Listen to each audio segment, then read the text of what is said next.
দুনিয়ার জীবনকে প্রাধান্য দেয়া যাবে না। ওয়ামা হাদিহিল হায়াতুদ দুনিয়া ইল্লা মাতাউল গুরুর, সম্পূর্ণ মরীচিকা।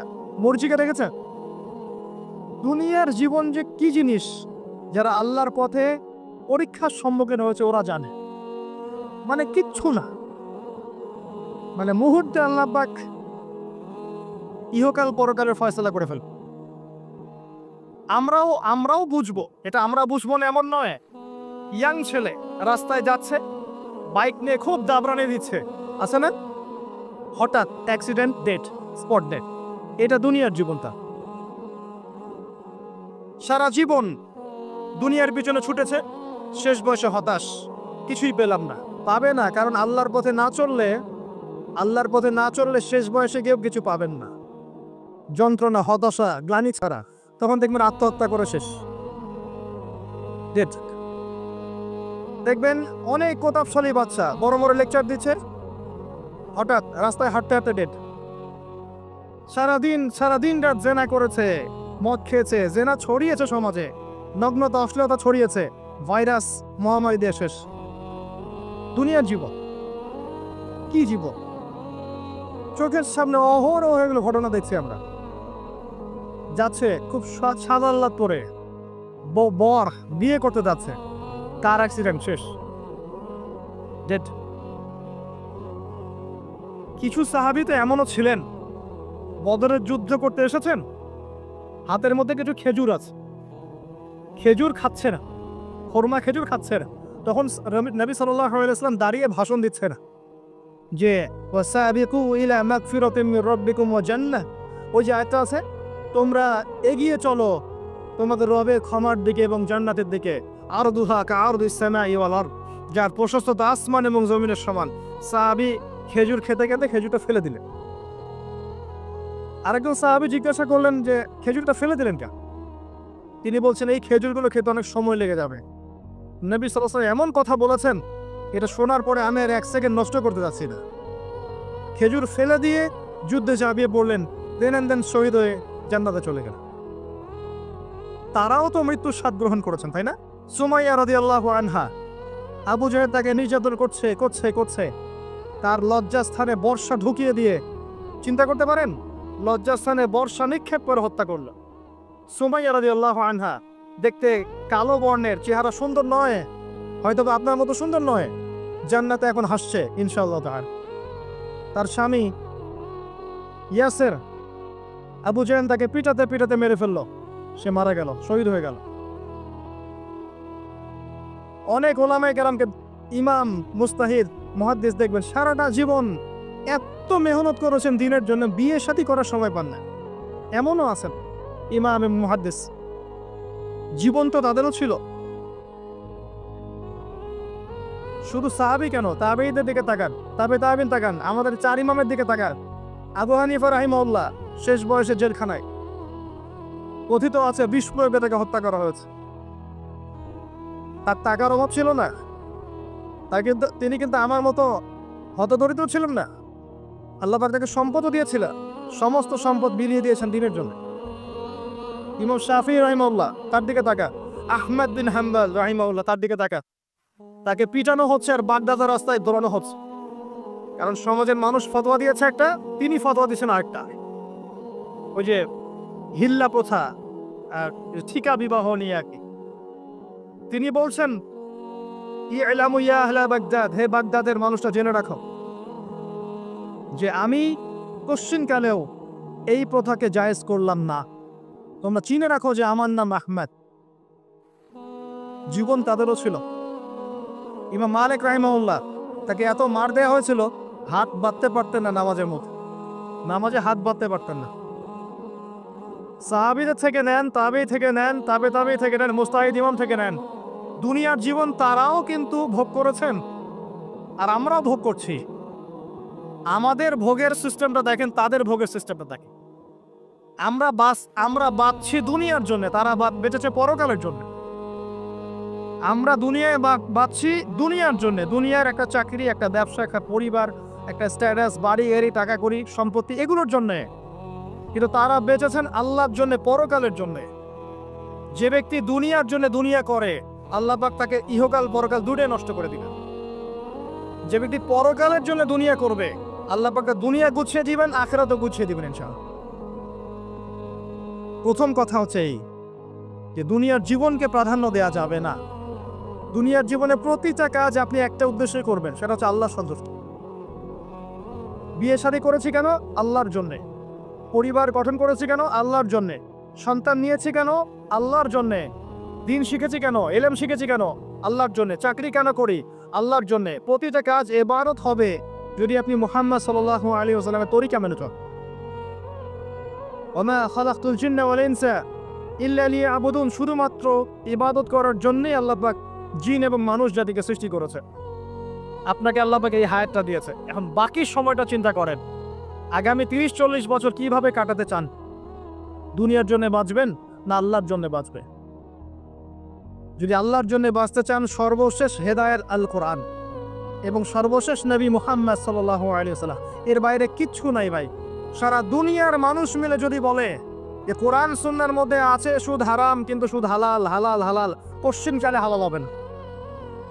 সারা দুনিয়ার মানুষ একটা মাঠে যদি এসে বলে সুদ হালাল, সুদ ভালো, পশ্চিমকালে হালাল হয়ে যাবে না, হারামই থেকে যাবে।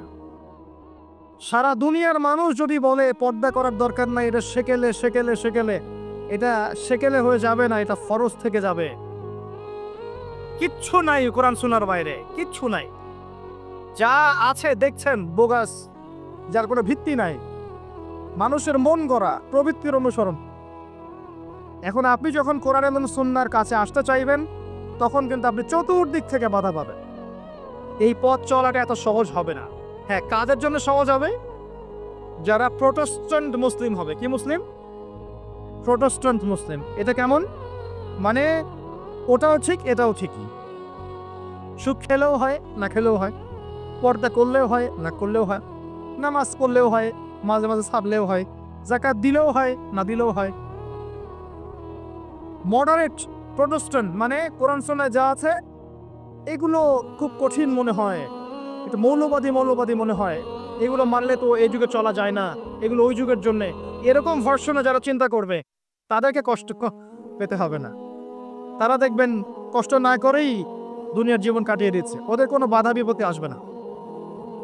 আপনি যখন কোরআন সুন্নাহকে আঁকড়ে থাকবেন, কেমন করে আঁকড়ে থাকবেন? মারির দাঁত দিয়ে কামড়ে থাকবেন, নবীজি বলেছেন। মারির দাঁত দিয়ে কামড়াতে বলেছেন, সামনের দাঁত দিয়ে কামড়ালে ছটকে যাবে, টান দিলে ছিঁড়ে যাবে।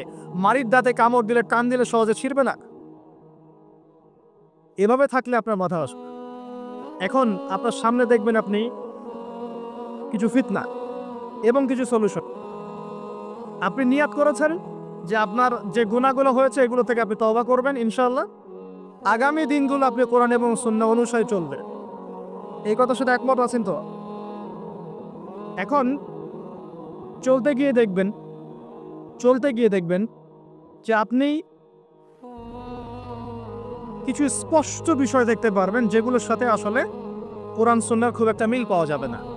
আপনি দেখবেন স্পষ্ট শিরক করছে মুসলিমরা, আপনি দেখবেন স্পষ্ট বেদাত করছে, আপনি দেখবেন হারাম খাচ্ছে।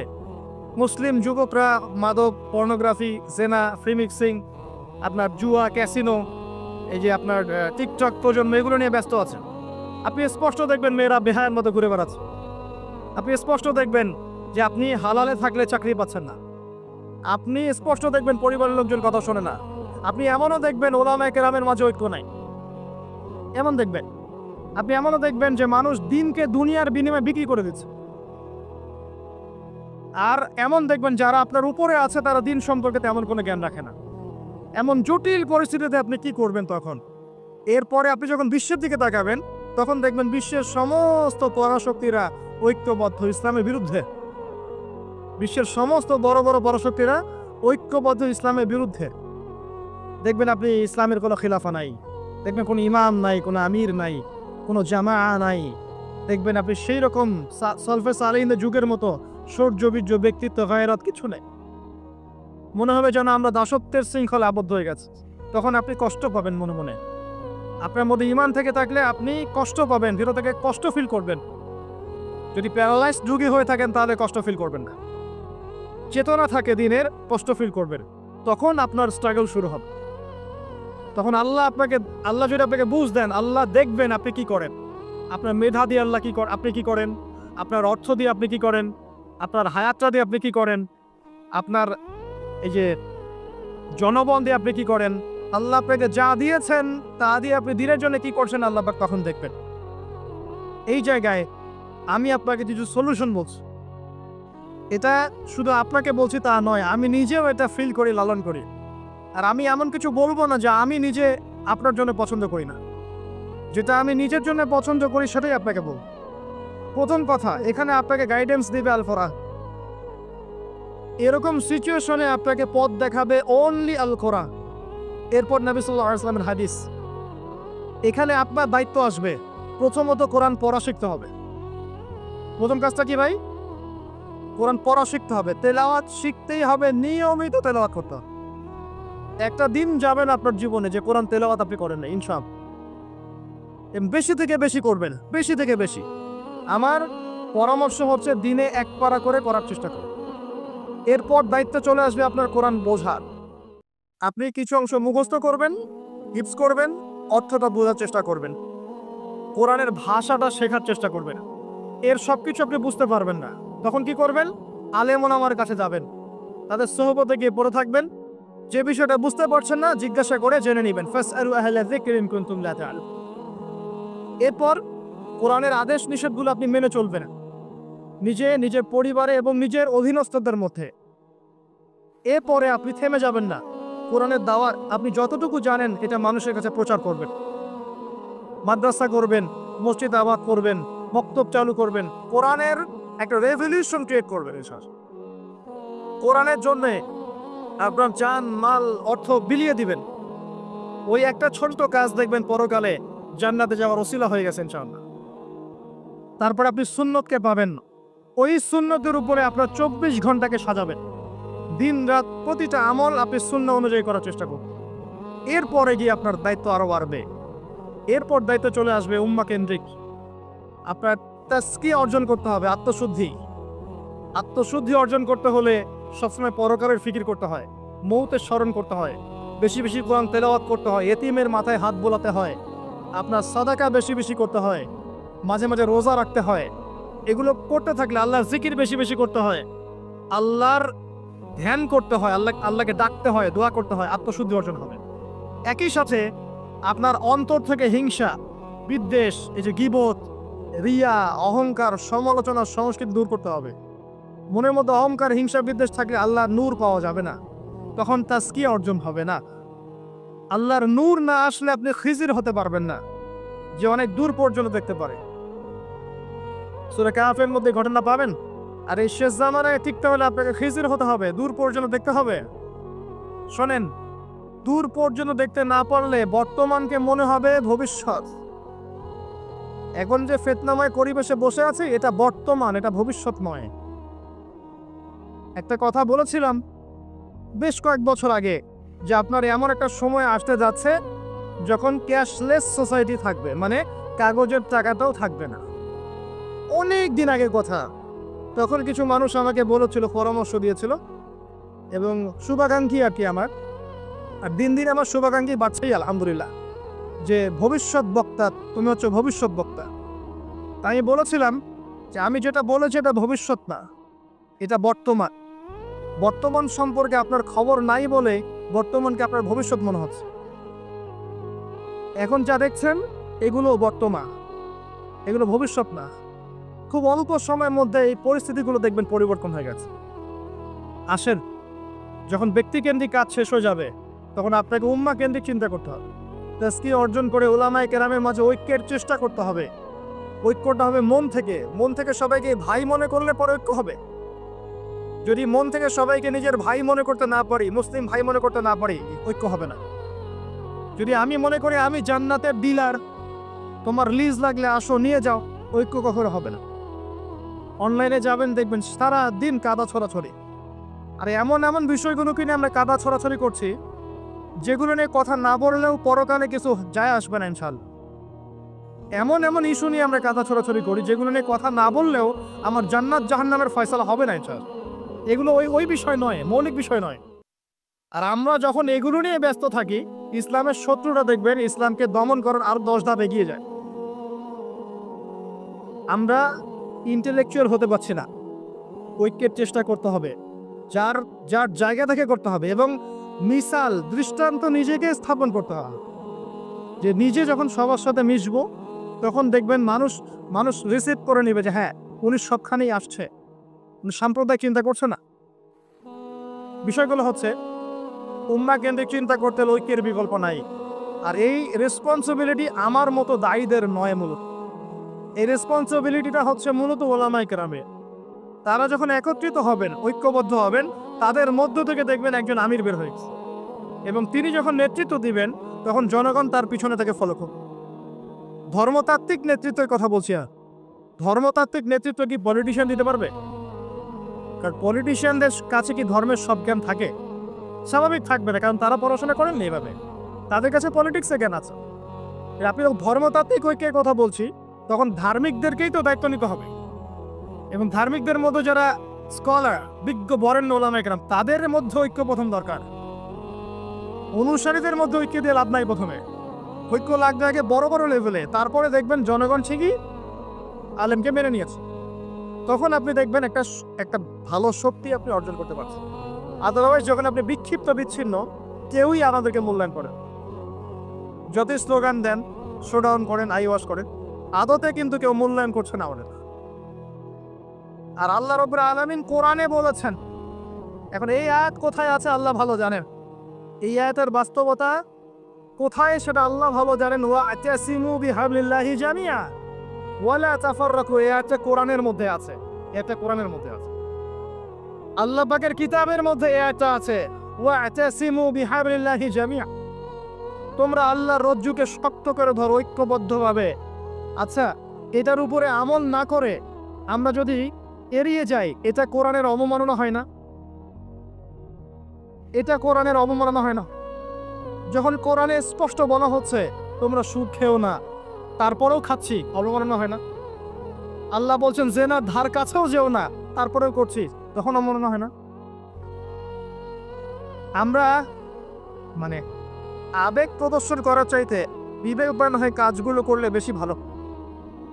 কোরআনের সম্মান সর্বোচ্চ শিখরে তখনই পৌঁছাবে যখন এর আদেশ নিষেধের উপর আমল করা হবে, এবং আমরা আমল করে দেখাতে পারবো, এবং ইনশাল্লাহ আমরা পারবো।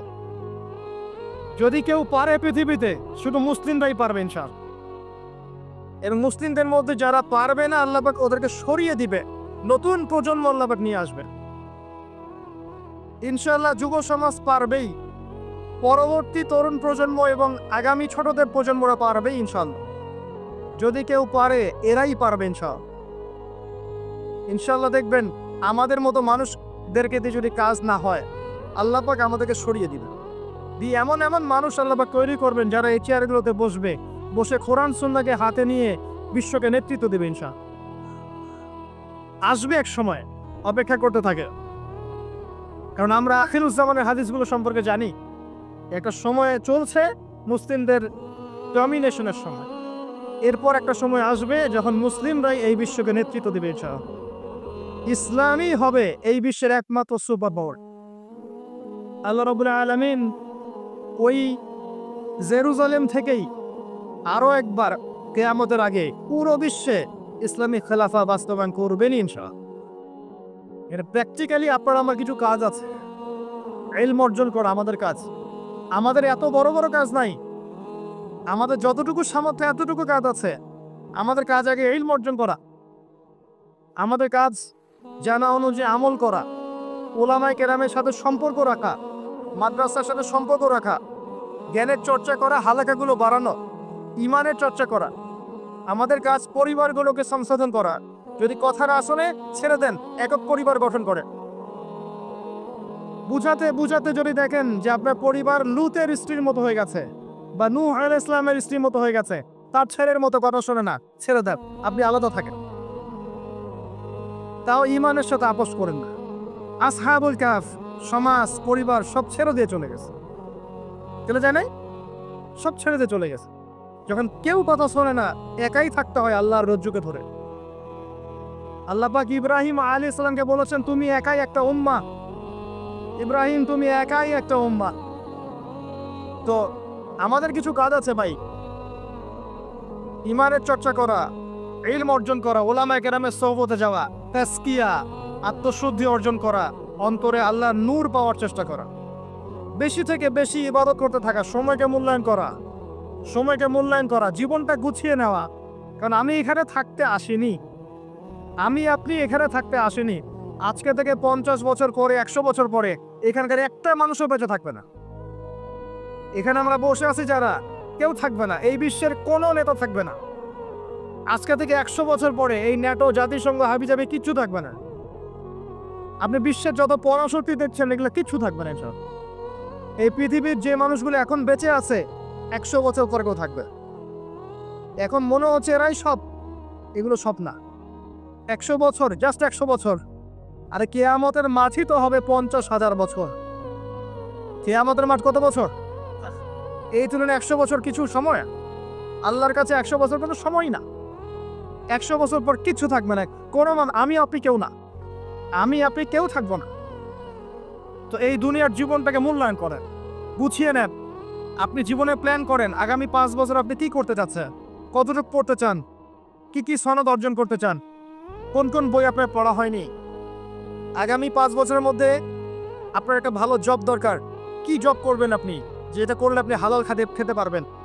কত বছরে আপনি বিয়ে করতে যাচ্ছেন এবং বিয়ের পর আপনি কিভাবে সন্তান প্রতিপালন করবেন। যখন আপনার বয়স 50 হবে তখন আপনার ছেলের বয়স কত হতে পারে, প্ল্যান করতে হয় জীবন সম্পর্কে। এবং আমি সেভ করব সম্পত্তি ভবিষ্যতের জন্য, কিসে সেভ করব? আমি এমন সম্পত্তি যদি সেভ করি, জমাই, যেটার মূল্য সামনে গিয়ে কমে যাবে, তাহলে আমি ঠকবো। যদি আমি এমন সম্পত্তিতে সেভ করি যেগুলোর মূল্য বাড়বে, আমি জিতবো। জীবনকে নিয়ে প্ল্যান করতে হয়। এবং এই সময়টুকুতে আমি দিনের জন্য কি করতে চাই, দিনের জন্য আমি কতটুকু করতে চাই। আমার দ্বারা কি একটা মসজিদ করা সম্ভব না? আমার দ্বারা কি একটা মাদ্রাসা করা সম্ভব না? আমি কি একটা এতিম প্রকল্প করতে পারি না? আমি কি একটা বিধবাদের প্রজেক্ট করতে পারি না? আমি কি একটা মা বোনদেরকে নিয়ে সেলাই মেশিনের কোনো প্রজেক্ট করতে পারি না? আমি কি মানব সেবামূলক কিছু কাজ করতে পারি না? ছোট্ট একটা সামাজিক সংগঠন করতে পারি না? কিছু একটা তো করতে পারি আমি। আল্লাহ পাক কি আমাকে কোনো প্রতিভা দেন নাই? আল্লাহ পাক কি আমাদেরকে কোনো প্রতিভা দেন নাই? একজন আলেম হয়ে আমি কি 100-200 ছাত্র বের করতে পারি না? একটা বড় এমন একটা প্রতিষ্ঠান কি করতে পারি না যেখান থেকে বছরে বছরে মাশাআল্লাহ বিশ্ব বরেণ্য আলেমরা বের হবে? পারি না? কিছু তো পারি। আল্লাহ পাক কিছু তো শক্তি আমাকে দিয়েছেন। আল্লাহ পাক তো বলেননি আমাকে এখন অস্ত্র নিয়ে নামো মাঠে, বলেছেন? আমার তো পরিবেশই নাই। বাংলাদেশের মানুষ 90% মুসলিম বলছি আমরা, দেখবেন 80% নামাজ পড়ে না, দেখবেন 80% কোরআন পড়তে জানে না, যাকাত দেয় না, পর্দা করছে না, যুব সমাজের জীবনের উদ্দেশ্য ঠিক নাই, সারা দিন রাত অপসংস্কৃতি নিয়ে পড়ে আছে। এখন বেসিক কাজগুলো না করে কি আপনি বড় রেজাল্ট পাবেন? কখনো না। এই বেসিক কাজগুলো আমরা করতে পারি। এবং সবচেয়ে বড় একটা কাজ হচ্ছে আমাদের জায়গা থেকে উম্মার মাঝে ফাটল সৃষ্টি না করে ইউনাইটেড করার চেষ্টা করা যায়।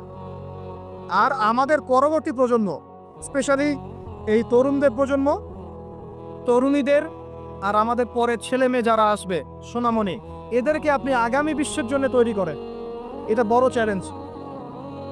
বড় বড় আলেম তৈরি করেন। দেখেন দিন দিন আলেমদের সংখ্যা কমে যাচ্ছে। আমার মতো নগণ্য মানুষকে যখন এই চেয়ারে বসে কথা বলতে হয়, তখন তো আমি বুঝতে পারছি যে আলেমের সংখ্যার আজকে কি অবস্থা। আমি তো আলেম নই, কথা বলতে হচ্ছে। কিছু মানুষ আমার কথা শুনছে, তার মানে বুঝতে পারছি আলেমদের সংখ্যা কত কম। বড় বড় ওয়ার্ল্ড রিনাউন্ড আলেম তৈরি করতে হবে। ইমাম বুখারীর মতো, আবু হানিফা রাহিমাহুল্লাহর মতো, আহমদ বিন হাম্বলের মতো। কে তৈরি করবে? এটা কি আমার পক্ষে করা সম্ভব? একার পক্ষে করা সম্ভব? নিঃসন্দেহে একটা কমিউনিটি দরকার। সবার মাঝে দিনের ফিকির তৈরি করতে হবে যে আমার সবচেয়ে ইম্পর্টেন্ট জিনিস এই পৃথিবীতে আমার দিন, আল্লাহর দিন। এর চেয়ে ইম্পর্টেন্ট কিছু নাই আমার জন্য। সব কিছু করে দিন আগে, দিনকে এগিয়ে নিতে হবে, আমাকে চ্যালেঞ্জ গ্রহণ করতে হবে। এরকম চিন্তা ফিকির লালন করলে পরেই তো রেজাল্ট আসবে, নাহলে তো আসবে না।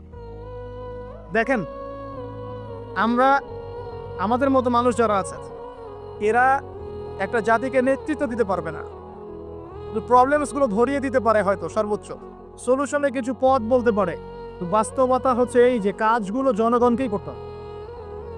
আর এই যে একদিন আসলাম, একটা কথা বললাম, চলে গেলাম, আদতে কোনো ফলাফল নাই।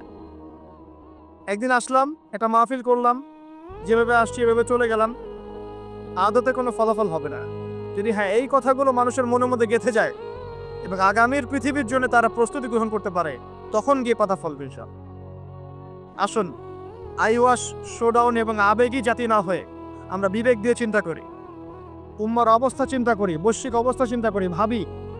বারবার একটা কথা বলি আমি, একটা দেশের মধ্যে সরকার, প্রশাসন, জনগণ, আলেম ওলামা, যুবক শ্রেণী, মহিলারা, শিশুরা, এরা সবাই একটা দেহের মতো, একটা বডির মতো। এরা সবাই একে অপরের পরিপূরক, একে অপরের ভাই, সবাই মুসলিম। এখানে কেউ কারো শত্রু না। আমরা যদি একে অপরকে শত্রু মনে করে ভুল করব, তখন আমাদের শত্রুতার সুযোগ পেয়ে যাবে। আমরা সবাই একে অপরের পরিপূরক, সবাইকে নিয়ে, দেশকে নিয়ে, জাতিকে নিয়ে, উম্মাকে নিয়ে এগোতে হবে। আল্লাহ পাক আমাদের যুব সমাজকে বোঝার তৌফিক দান করুন, আমিন।